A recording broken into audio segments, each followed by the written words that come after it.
favorite bathroom story is still Rihanna on the old KSFM days. Oh, yeah. That was a classic. She got lost going to the bathroom that was literally a foot from the door that she just exited, and she walks down this long hall talking about, I couldn't find the door. Like, girl, it's right here.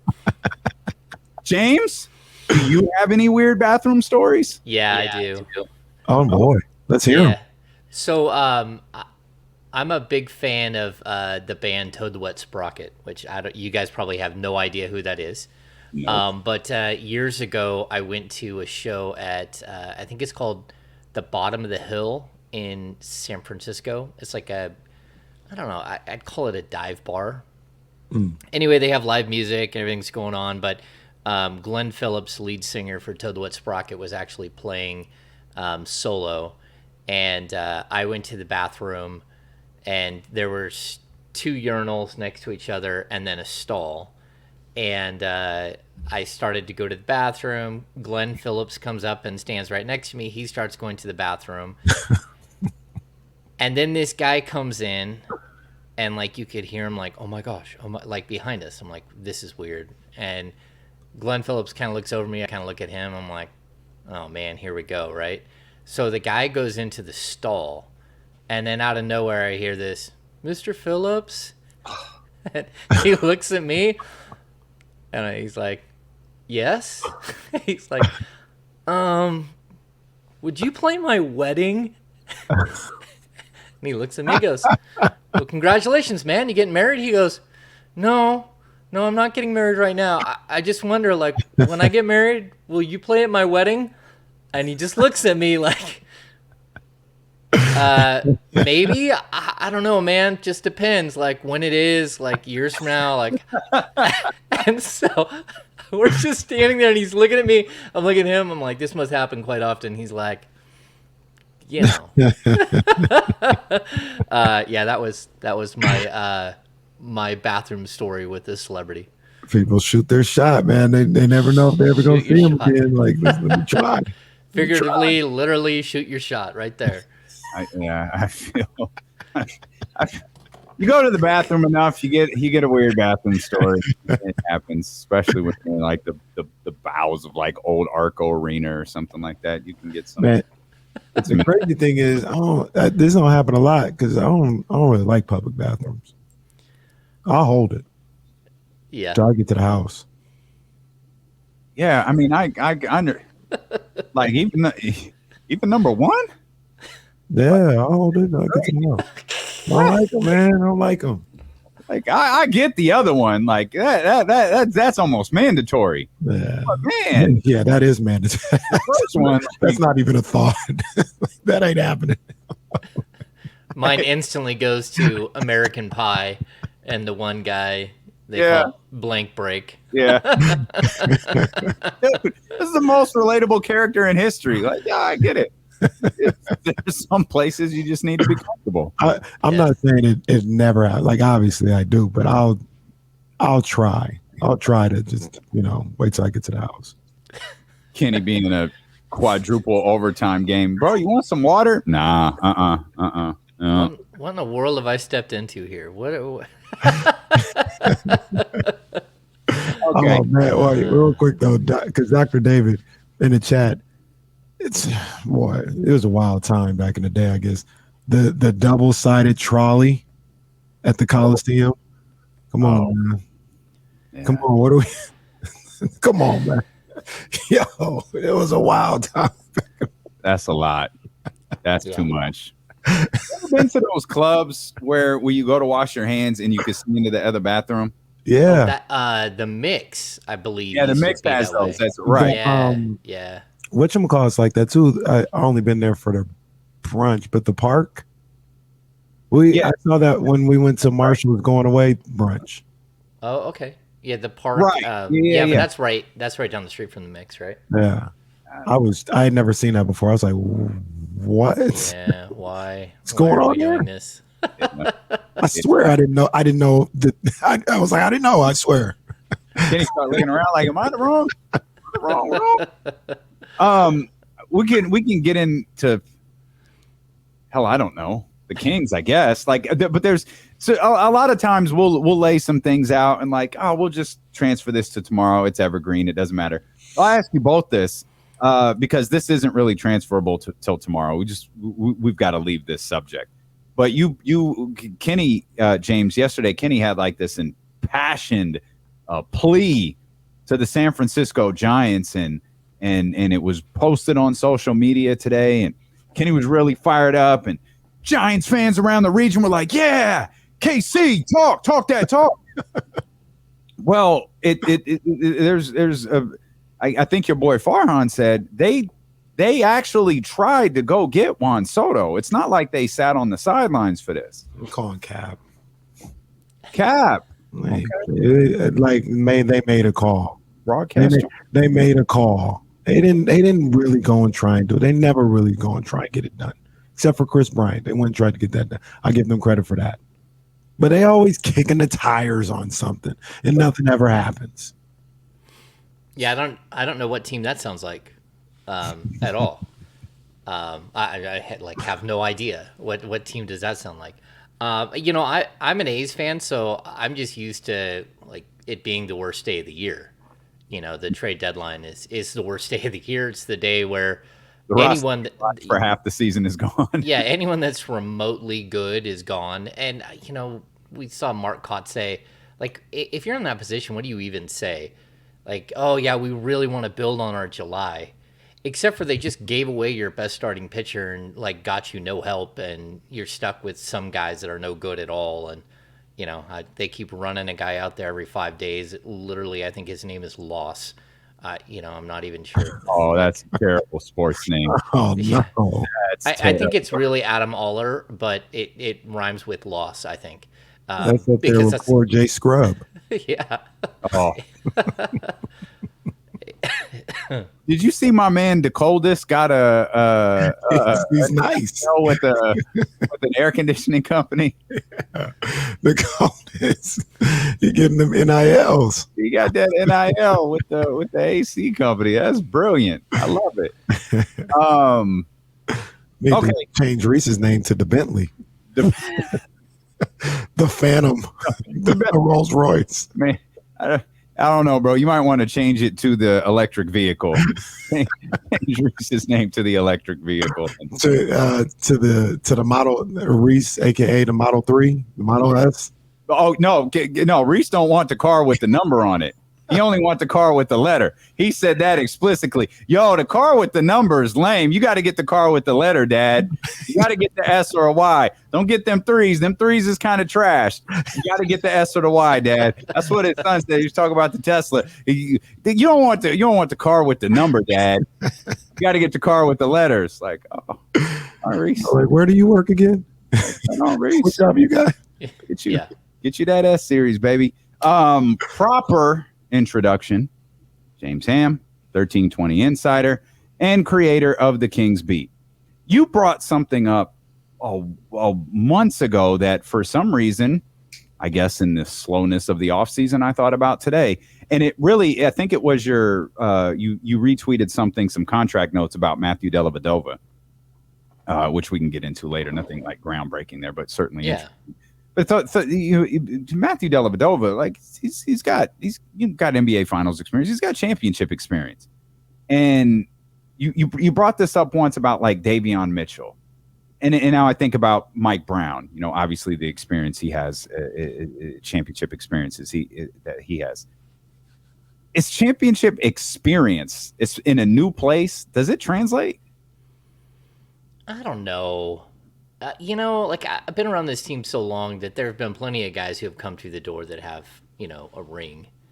And I don't think it usually helps. I mean, this Kings franchise has a way of snapping anyone's streak, so like Corey Joseph had made the playoffs in every season. Yeah, that didn't happen. There's a lot of players who have come through who have like streaks or rings. I remember, I think probably the funnest moment, I think that Iman Shumpert brought in his ring, but then Corey Brewer brought in his two NCAA rings. And that was like the big, oh man, I think a lot of people forgot how good that team was with Al Horford and Joakim Noah. I don't think it really. I mean, if you're a winner, you're a winner. But the problem is the Kings are getting typically like the seventh best player on a winning team. They're not getting the number one, the number two. It's one thing to be a winner. It's another thing to be like a 35-minute a game guy on a winner. And they haven't brought that guy in ever. So, yeah, I think it's difficult. It's difficult to translate it. And one guy and his playoff experience can't drag everyone else along. That's not the way that it works. You have to have a team that's functioning right. And again, I think if they were to get a number one player on even if it was like 2 years later or something, if they were to get a number one player on a championship team or number two player, maybe that would have a little bit more impact, but that's because they're actually putting up big numbers and actually helping you get there. And that's not usually the case. Well, James, I would also say like the team when these guys would come in, the Sacramento Kings, I don't think they were like built to receive the championship guidance, if that makes any sense, right? Like you had a bunch of guys that just they weren't worried about that. They're like, oh, Sacramento's not going to happen. Let me get mine. Let me handle my business so I can get paid, or I can look good, put some good film together so I can move on to the next spot. Like I feel, and I don't know if Matthew Dellavedova would be this, but like I feel if you put that fifth or sixth best guy on a championship team onto this particular squad, I feel like it'd be a little more beneficial, even if like the production is actually the same as it would be with in years past, like Corey Joseph or something like that. I think this particular team, just the feeling I get, just the vibe, they seem a little more locked into the task at hand. Does that make sense? What I'm trying to say? Yeah, I think so. But again, like I'll give you the example. Like Marco Bellinelli came to the Sacramento Kings 2 years after he won a ring with the Spurs. That didn't mean anything. Actually, of all of the free agents that have come through, he's the one that complained the most and didn't like his lot and light the most. I mean, he complained all the time about Darren Collison didn't make as good a pass to him as Rajon Rondo. Right. I was about to say Marco is one of those guys I was talking about that had his own agenda when he came in.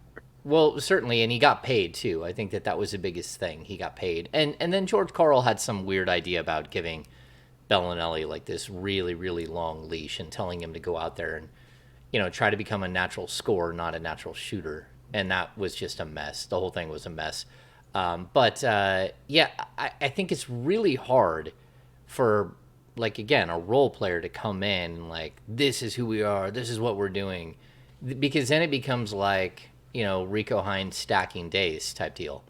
It's like you can sit there and have this mantra of stacking days, but as soon as like one day falls over and a second day falls over and you stop stacking days, it becomes like this panic mode for this team. And as opposed to doing the easy thing and just trying to get back on the winning path, they're usually going for home runs, and it just snowballs out of control very quickly. So yeah, I think it's really hard. I would like to test the theory. I would like to see the Kings go get somebody that's like really, really good on a great team and see how they fit and see how they fix things.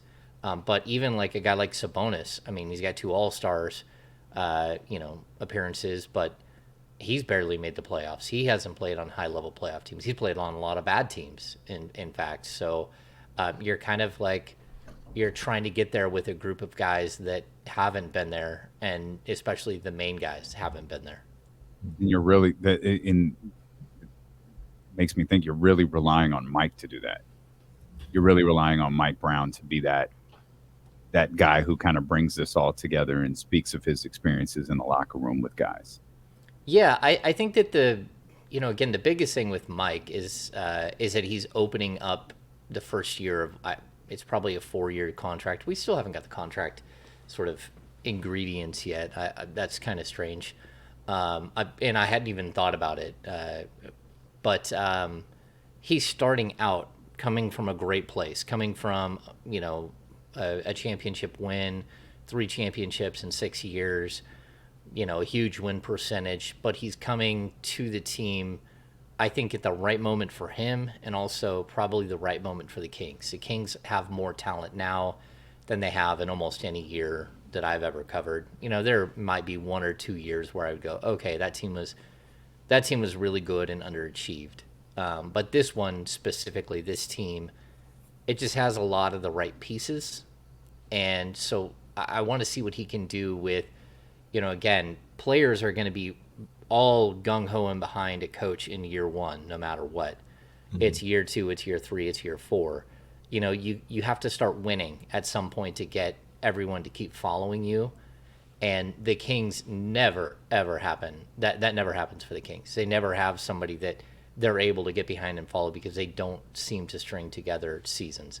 The only time was when Jaeger left, and they won 39 games that year. And if they would have held on to him, they probably would have built off of that, and they probably would have been just fine. But they didn't. And so you're always waiting for that next shoe to drop with this group.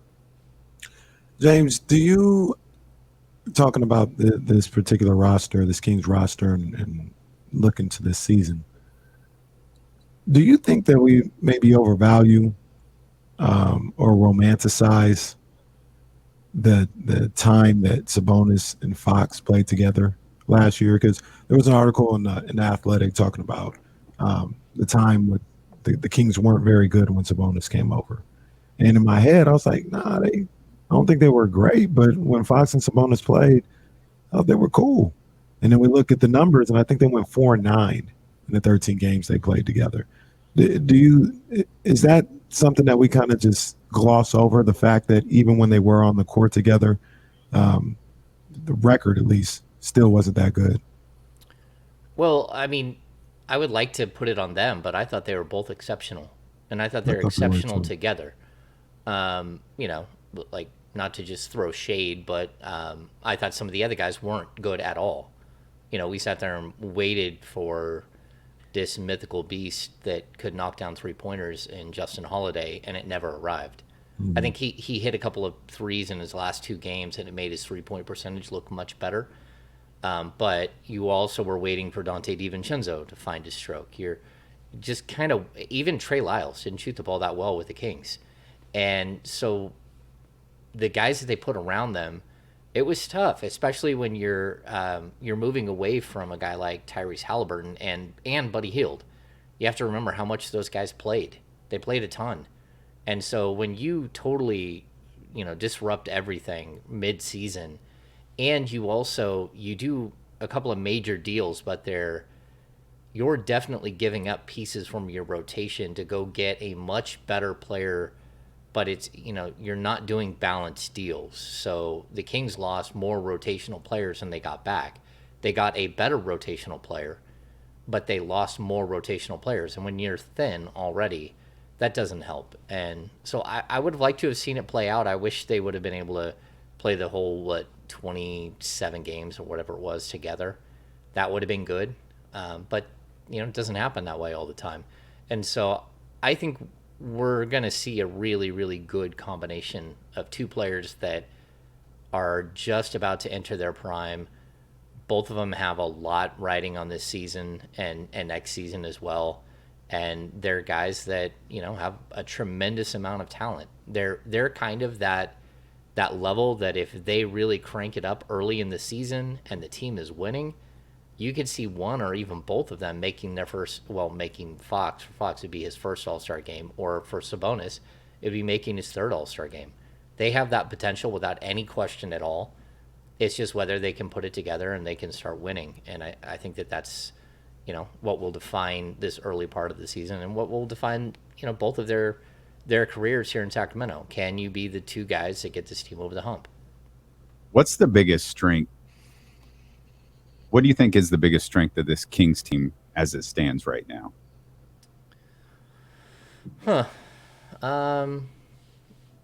First of all, shooting.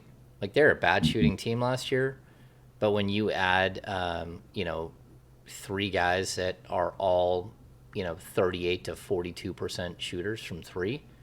That's tremendous. And the Kings had shooters. Again, Halliburton and Buddy Hield were both good 3-point shooters. But these guys are more within the flow of the offense type shooters. And so I'm intrigued to see what that looks like. I think outside of that, I think probably 1 through 8, they are really solid. It's all rotational NBA players that would play on, 90% of the teams in the league would be in the rotation. And that hasn't been the case. I mean, Oh no! There it is. oh, I froze. Ham.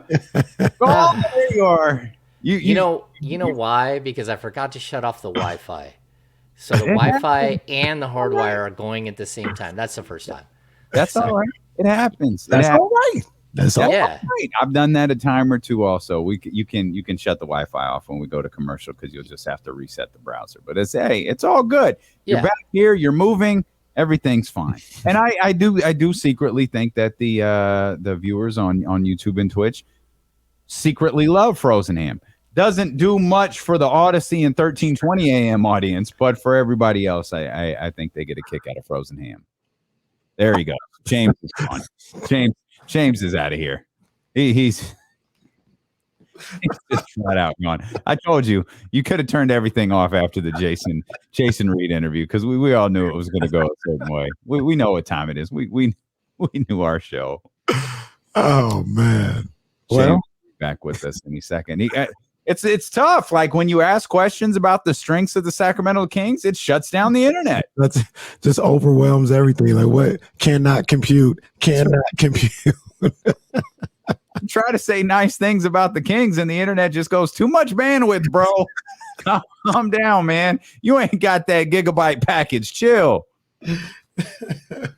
Chill. Oh man. While we wait for James to come back, let me tell you. You know what I watched last night? Like they came out of nowhere. That I was like, yo, we're gonna do a show on this on Corners of the Culture. The Boondocks.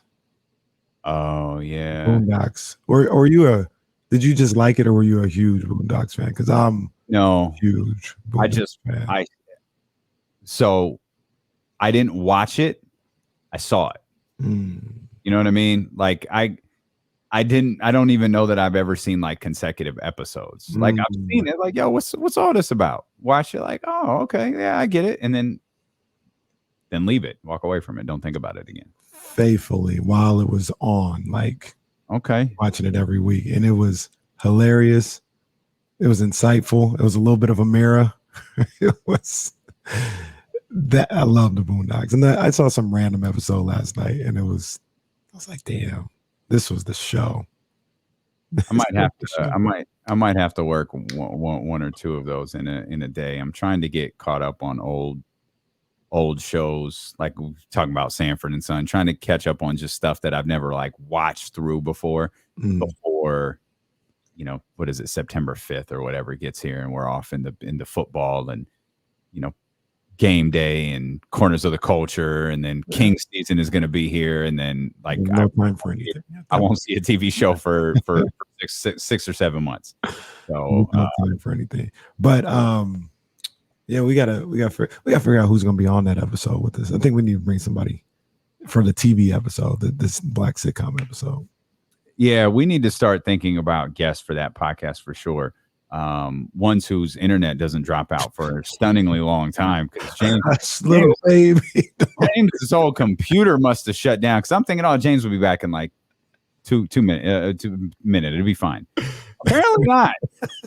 James probably had to like climb to the roof and hit the reset button on the entire internet in his area.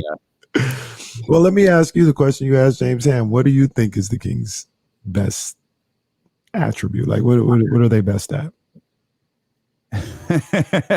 What are they best at, or what do I hope they're best at? What do you hope they're best at? I think they're going to be able to score, and it probably that's probably a take on what James was talking about right there in terms of their shooting. Like we scream that they've got to improve the shooting around De'Aaron Fox and Domantas Sabonis, and I absolutely think that they were able to do that. But if you can get everybody playing on the same page where I think they'll be able to get up and down the floor a little bit. I don't know how that fits into the way that Mike Brown wants to play defense, because getting up and down the floor like that's going to take your toll. Mm-hmm. It's going to take a toll on you, and it's going to take your toll. It's going to take a toll on you on the defensive end. I'm not sure that's a sacrifice Mike Brown is willing to make, but I think they're going to be fluid and efficient offensively.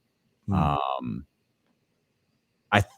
I feel like, with absolutely no evidence to support this, they're on the same page. Like, everybody understands what the goal is for the season. Everybody, I feel like Mike Brown has probably already established goals offensively and goals defensively, and there's no way you could possibly say their biggest strength is the defensive end or a defensive player, because that's just being disingenuous with yourself. It has to be something on the offensive end, and it's the fact that I think they're going to be able to be pretty efficient over there. There's no evidence to support this either, but it's just a feeling of mine. I think they're going to be really potent in transition, and I think they're going to look to get out to run. And I say there's no evidence of that because that is contradictory to what we've seen from Mike Brown teams in the past. That James is back here on D-Lo and KC here. Speculated whether you had to climb up to your roof and hit the reset button on the internet modem for the entire community. Yeah, that was a bad one. That was a shock to the system there. I couldn't even get the hardwire to work. We've been there. We've done that. It happens to the best of us. But James, I was just telling Damian, contrary to what we've seen from Mike Brown in his coaching career in his past, I actually think this Kings team is going to be pretty potent in the open court. And I think they're going to look to run more than maybe Mike Brown teams in the past. What do you think? Yeah, I mean, I think you can't be around Steve Kerr for 6 years and not start to pick up some of that offensive flow. And I think that's huge. The Warriors always have a great flow to their offense. They get the ball up and down the court really quickly. And I think it's funny, we see it all the time, someone in a Corvette driving 55 in the fast lane, and they think just because they got a fast car that they can drive in the fast lane even though they're not driving fast. Like, that's kind of what the Kings you can't have De'Aaron Fox and keep saying he's the fastest guard in the league and then not use his speed.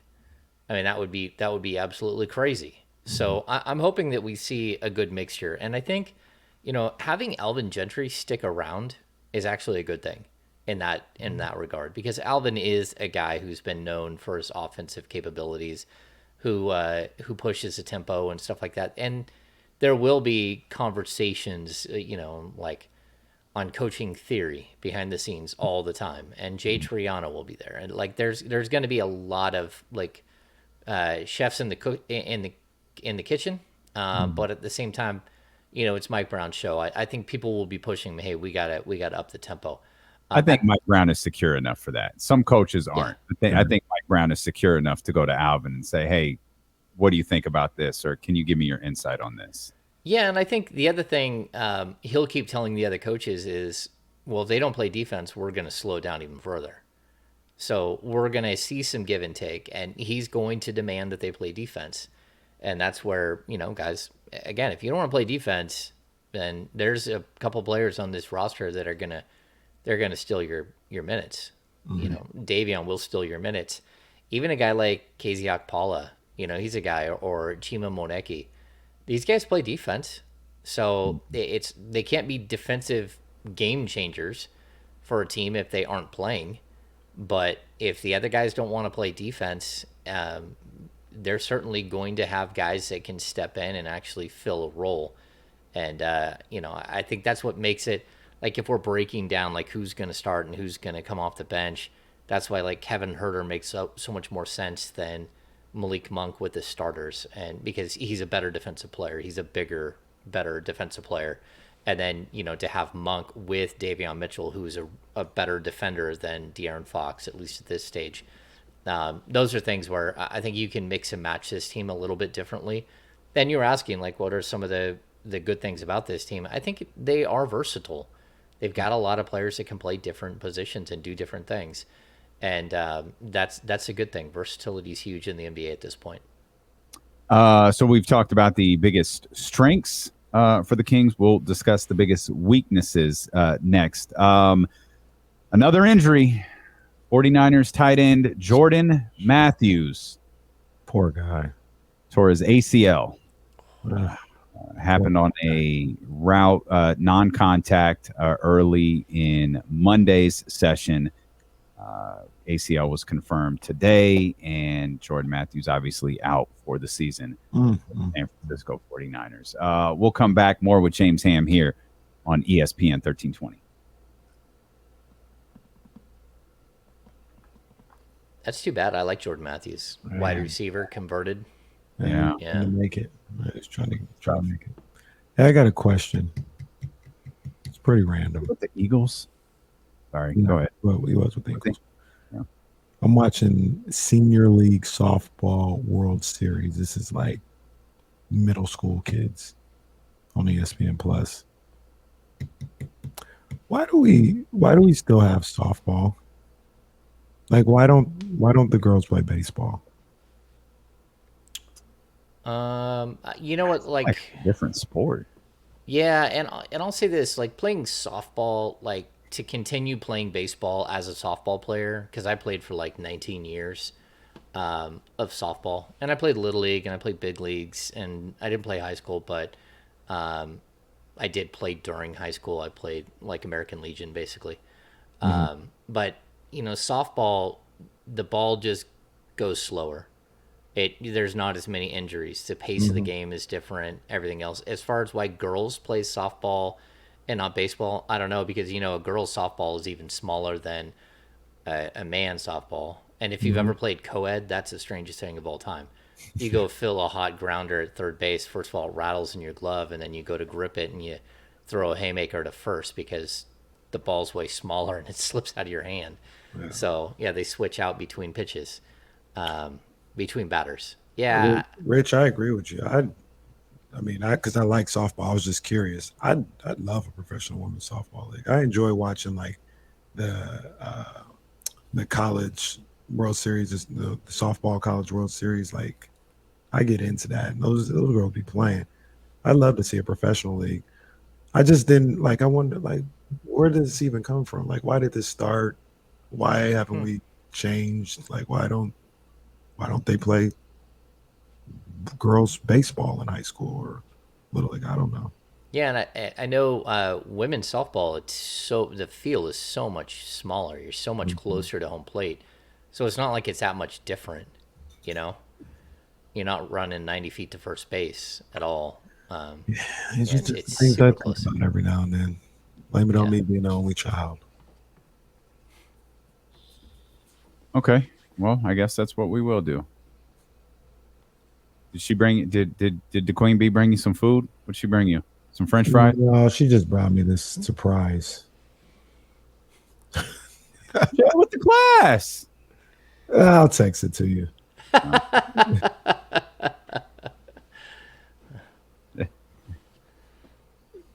Now everyone's wondering. I need to know what this is. I need to know what it is. Nuts. That is nuts. Oh, man. I'm still bugging out that Ben announced on the show he's having his second baby. Yeah, right. Like, Oh, I miss this. we was talking like 2 days ago. Ben, our buddy who handles all of the McQueen and Luke Belair stuff. Oh, gotcha. Oh, I got you. All right. Sometimes I dream that he is me. Oh, see. Ham's not in the loop. I'll text it to him. I'll text it. No, yeah, I'm trying to get my Damian Barling on. Okay, There was other things going on too. I was like, wait a minute, this thing what we doing? I'm gonna be honest. This is news to me. You didn't even tell me that it was that it was that far wrong. Look, we didn't even know that. That's why there's this perplexed look there. Like, what's going on? Oh, is this the original? Yeah, That Jazz was. Oh, wow, good for you. Maybe. We started opening up the search a little bit to look at other things. And we're like, oh, okay. Hey, Queen Bee gets shit done. Queen Bee gets stuff done. Let's go. Nice. Literally, we weren't even sure if Oh, we're back. Sorry. that's what happened. A hell of a day over here on D-Lo and KC, boy. I tell you, we just getting breaking news left and right. Breaking news behind the scenes that you got to tune in for. Shout out to our man Black Bottles 916, who announced a new addition to the family on the way. It's D-Lo That's awesome. Brought to you by McQueen and the Violet Fog, the smoothest gin in the world, handcrafted in Brazil. James Ham here with us, our 1320 Kings insider and creator of the Kings Beat. Kings content all year long, baby. We've got you covered. Real quick, before because I just asked you, we were just talking about some of the strengths that we think the Kings will have headed into the season. We'll get to the weaknesses, but you found an interesting note on Matthew Dellavedova's contract that's might be worth passing along. Yeah, he's on a 1 year deal, but it's non-guaranteed. And if he makes the opening roster, then he gets a $250,000 guarantee. And then the remaining, because of his years of service, I think it's like 2.63 million. It doesn't become guaranteed until January 7th, when the NBA, like, there's a mandate, a drop dead date. If you haven't been cut by January 7th, then your contract is guaranteed for the rest of the year. So that $250,000, like, that's a big number to make the opening day roster. But it's something that we saw with Shimo Moneki as well. He gets a $250,000 bonus just to show up to camp, and then if he makes the opening day roster, that jumps to 500. But his contract is only set at $1 million because he's a rookie. He's a league minimum, rookie at 1.003 million or whatever it is. And then I checked in with Casey Okpala, and I know he's got a 2-year deal, but I'm thinking it's probably similar. From what I've heard, it's similar to what Chima Moneki got, which is kind of like what you saw with Chimezi Metu's deal as well. So yeah, they're non-guaranteed or partially guaranteed contracts. In the case of Dellavedova, what do you think would need that? Like, I'm looking at him and see he's going to be on the opening night roster. How would that not be the case, in your opinion? Well, I think there's a lot of ways. Yeah, there's a lot of ways he's not on the roster, to be honest with you. Number one, someone else could cut somebody who's better. And someone could become available. Number two, you could make a trade between now and then and eat up roster spots, eat up a third guard position. There's a third point guard position. There's a lot of ways in which it could happen. The other thing is he shows up and he might be in tremendous shape. He might, look okay, but he also might not look like an NBA player. And he's a guy who hasn't played in the NBA in a year, but even when he did play, I think it's 118 games over his previous 4 seasons. So, that's nothing. He hasn't hardly played in 4 years, not at least enough to get you on the ground, get you out there. And, there are other players that they could have looked at. I think what they're kind of bringing him in is as a leader, as a guy who knows Mike Brown's system, who, was on Mike's team in Cleveland, and just really a guy who can kind of steady the ship and be a professional. And if he's not going to play, he's not going to cause problems. He knows what the score is. He knows where he's at in his career.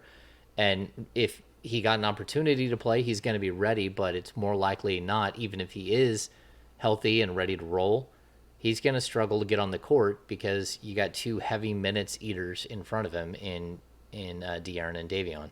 And so he's just kind of a breaking case of emergency. But again, I think he's got to show that he's still an NBA player. We discussed what we think the biggest strengths for the Sacramento Kings team will be. Not surprisingly, we were all leaning heavily towards the offensive end and various versions of what they can do offensively. Biggest weakness for the team headed into this season as it stands right now? Okay, so before we do that, I'm going to say the other strength that I think this team has is rebounding. I forgot to mention that. I just, Keegan Murray's a very good rebounder.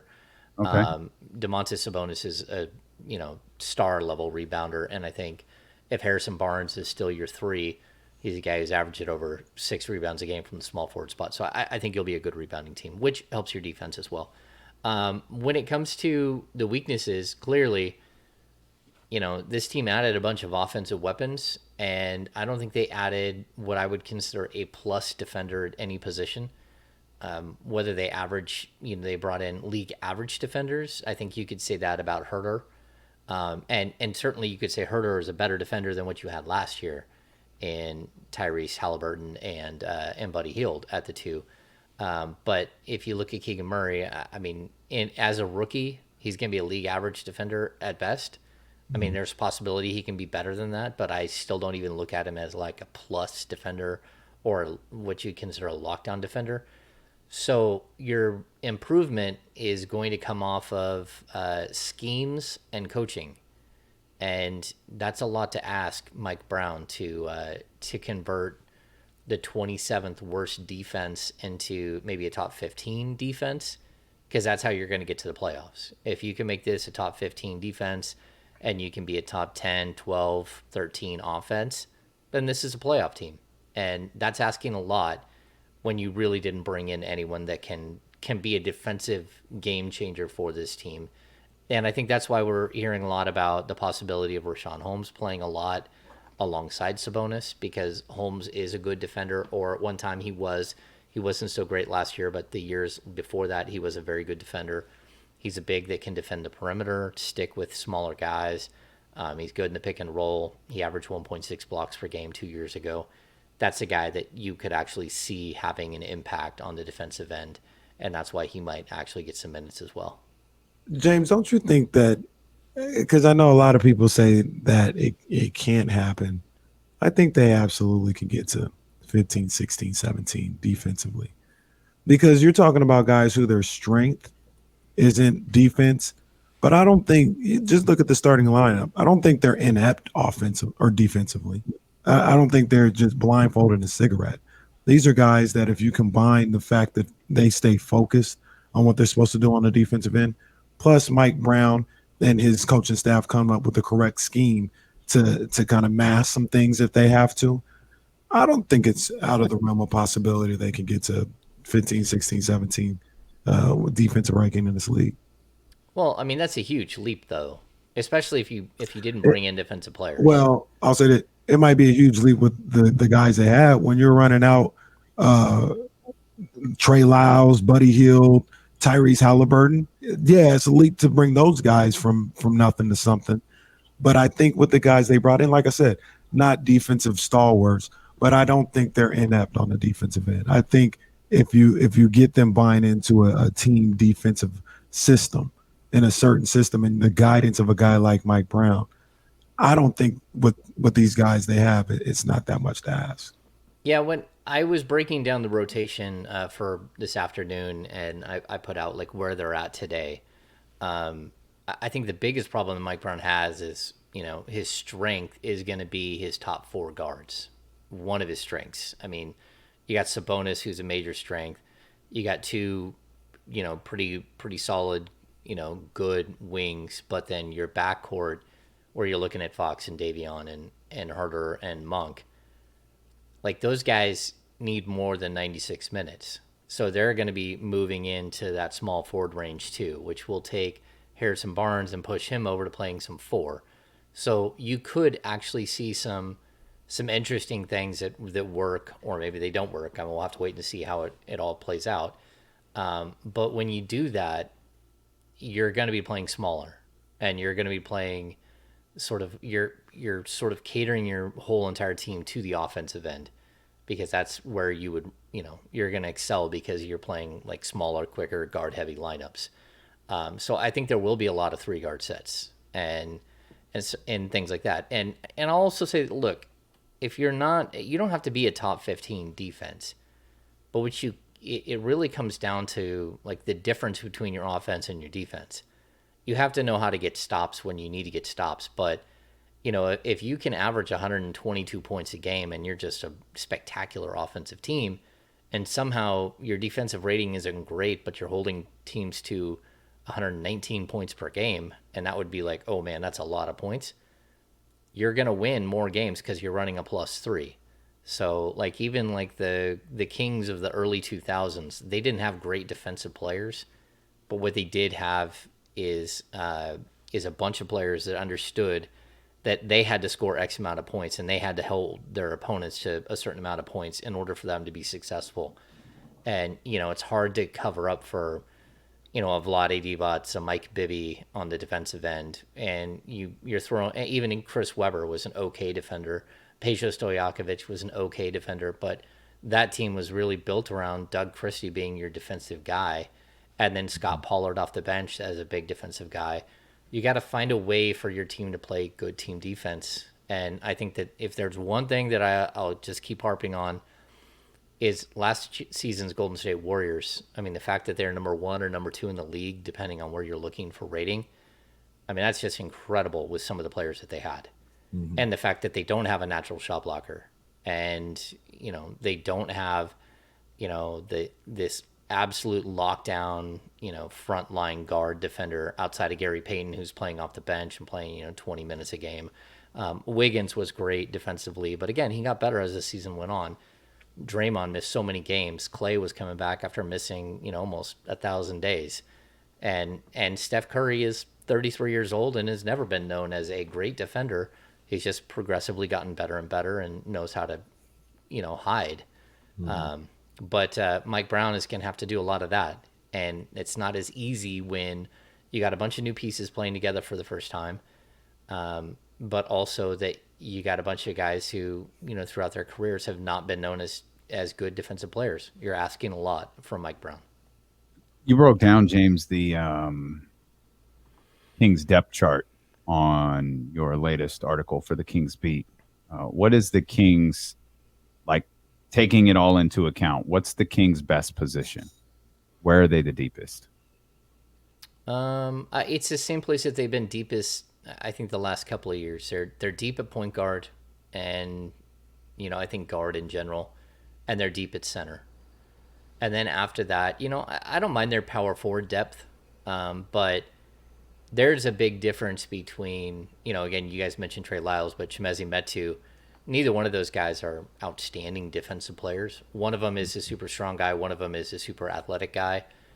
Neither one of them actually functionally work for large minutes. I think you're going to be a little bit better there because you have a guy who's more versatile in Keegan Murray that doesn't make the mistakes. And, I think the other thing is that, like, getting back to some of the guys that Harrison Barnes just has to be better. I mean, that's, the defensive metrics are just stunning what happened to him last year. And it's partially because he's playing with bad defensive players. But, I mean, he was, like, ranked, like, in the bottom 12% of the league in defensive players overall. And that just can't happen if he's going to be there playing major minutes. Mm-hmm. At first, when that question was brought up, first thing I thought was shooting guard.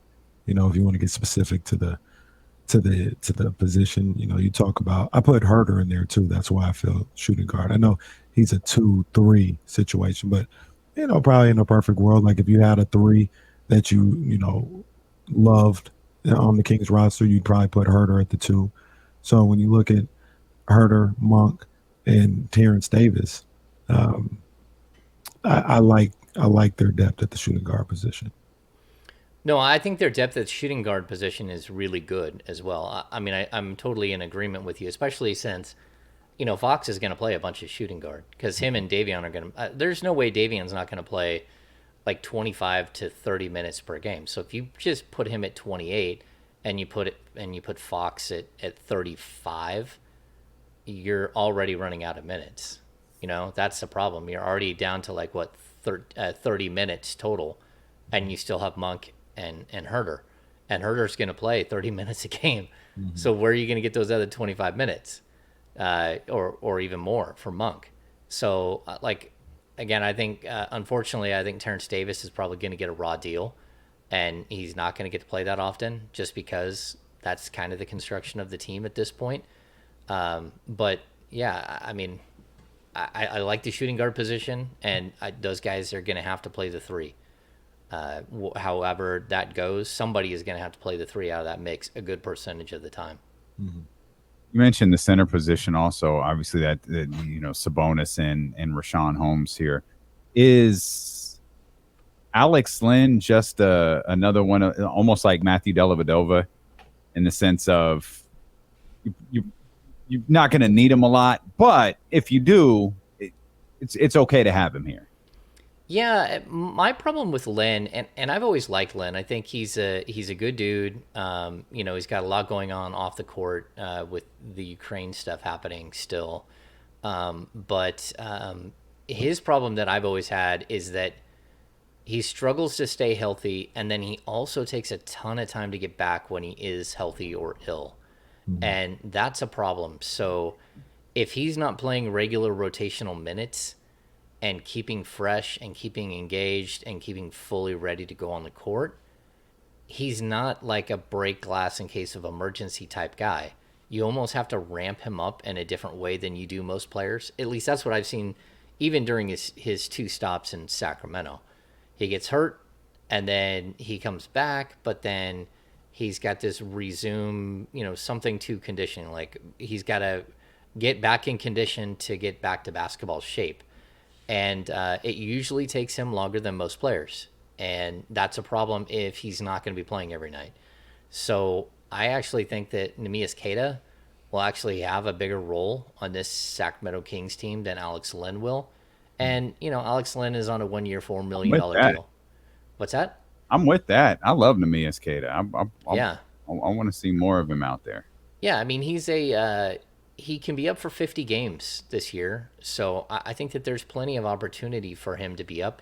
And I even think that there's a possibility that after we get past the trade deadline, that's usually when you look at a guy like that and you lock him into a longer term deal and you set him up so you have him under contract going forward. And you don't have to worry about, another 2-way, which that's going to be really difficult to do.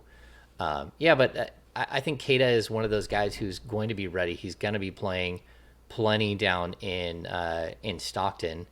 And then so where you got a big guy in Alex Len who might not be playing and is going to have a tough time coming back and getting on the court for spot duty. I think that's where you're going to say, okay, it's possibility tonight that we could be without Rashawn Holmes or Domantas Sabonis for like 3 games. Can we get Len ready in time, or do we just pull up Queta? And that's where I think Queta will actually get some burn this year. I don't know, man. My guy. Yeah.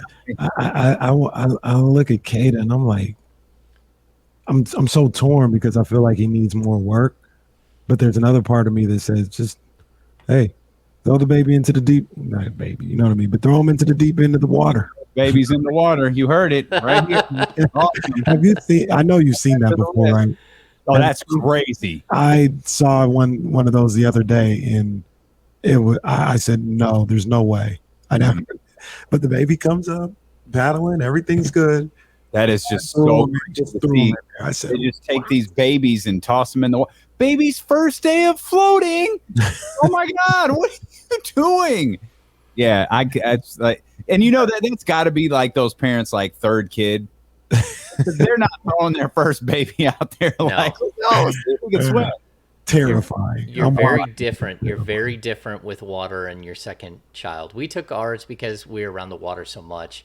We took our youngest to a lady up here who does Swim to Live, which is a way to teach babies, little ones, how to swim. But even that, I think he was over 1. He might have even been 2. And then she can get him to swim like 4 15-minute sessions in a week, and boom, he swims. Yeah, she's good. Yeah. I don't know. These social media videos are terrifying. Yeah, they need to stop this. I know they've been doing it for a lifetime, but no. Now we know where it came from. Kenny just grabs babies and throws them in the water. Reese was never thrown into the water. I was holding on to the Bentley. I was holding on to him. The Bentley. That's awesome. The Bentley Caraway. NIL, if you're listening. The Bentley Caraway. Yeah. But all that to say, So to give, part of yeah, me says put Kate out there and just let him learn on the fly, man. Let him and, learn in the NBA. and I'll keep saying this: Keita is the closest player the Kings have to a Sabonis. Like, I don't mean skill level wise; I mean his skill set. And so, if you're gonna lose Sabonis for any length of time, who is going to be such a major hub in your offensive scheme, you almost have to replace him and give Keita an opportunity, because neither Lynn nor Rashawn Holmes are passing big men, and they're not guys you can run the offense through. And Keita just runs around and sets mean picks and rolls to the basket. And if I'm the Kings, he's doing nothing but running the offense in Stockton. He is like, they're feeding him like he's Nikola Jokic every single play, and letting him play make for his teammates, and let him develop that passing skill, because it's there. And if you can get it fully there, then, I think he can help out if you do lose Sabonis for any length of time. Is he the player with the best chance for long-term development? Yeah, well, no, I mean, I really like Keon Ellis too. Okay, okay, that was the other Yeah, one I was thinking. yeah. I mean, I dig Keon Ellis, and again, like, the Kings are up to 17 roster spots, which includes their two-way players. So their roster is technically, if you were to walk in a regular season, it's full, but during summer you can have up to 20. So we might see 3 more guys get added for training camp, Exhibit 10 contracts, or non-guaranteed or slightly guaranteed contracts. So they could still add up to 3 more players. So like a Sean McDermott or someone like that, Frankie Ferrari, someone like that, could still get added to the Kings. Yeah, I want McDermott on the squad. Yeah. Can someone confirm? Is it Sean McDermott is the name of the coach of the? Is it the Bills? Creighton. Oh, football. Isn't his name Sean McDermott? Yeah, I think it is Bills. Yeah. Okay, I just want, every time we kept saying his name, like, man, isn't that the coach of the Bills? It is. Yeah. I love that this is the scholarship caraway. We appreciate you guys so much for being with us.